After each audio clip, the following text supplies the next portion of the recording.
मौजूदा health centre का इफ्तिताह मजलिस इत्तेहादुल मुस्लिमीन के सदर व रुकन पार्लियामेंट बैरिस्टर सऊद्दीन ओवैसी के हाथों अमल में आया। डॉक्टर ख्वाजा अहमद खान ने मीडिया से बातचीत के दौरान बताया कि इस हेल्थ सेंटर पर कम फीस पर इलाज किया जाएगा, गरीब आवाम के लिए काफ़ी फ़ायदेमंद साबित होगा। उनके साथ डॉक्टर्स की टीम भी मौजूद थी। इस मौके पर मुमताज़ अहमद खान, विरासत रसूल खान, मेयर माजिद हुसैन और भी दीगर लोग मौजूद थे।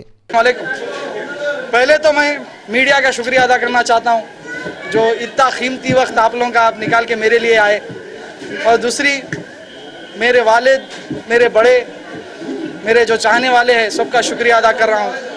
मेरी क्लिनिक के इनाग्रेशन के लिए आए। ये क्लिनिक इंशाअल्लाह बहुत अच्छी रहेगी। ओल्ड सिटी खुसूसन तालाब कट्टा, भवानी नगर और तकरीबन हर जगह के लोगों के लिए बहुत अच्छा रहेगा। कोई प्राइस ऐसा वो नहीं रहेगा कि अगर अक्सर देखते हैं कि क्लिनिक्स में लोग प्राइस के लिए आगे पीछे होते हैं जैसे हॉस्पिटल्स में होते हैं। इंशाल्लाह बहुत अच्छा रहेगा पब्लिक के लिए। इंशाल्लाह मेरा इरादा है कि फ्यूचर में हर फैसिलिटी प्रोवाइड करूँगा मैं। ये जितने भी डॉक्टर्स मेरे अतराफ़ हैं ये हर फैकल्टी से हैं और हर हॉस्पिटल से हैं। ऐसा नहीं है कि अगर कोई पेशेंट है, कोई गरीब पेशेंट है तो वो असरा भी जा सकता है, वो ग्लोबल भी जा सकता है, वो केयर भी जा सकता है, वो अपोलो भी जा सकता है।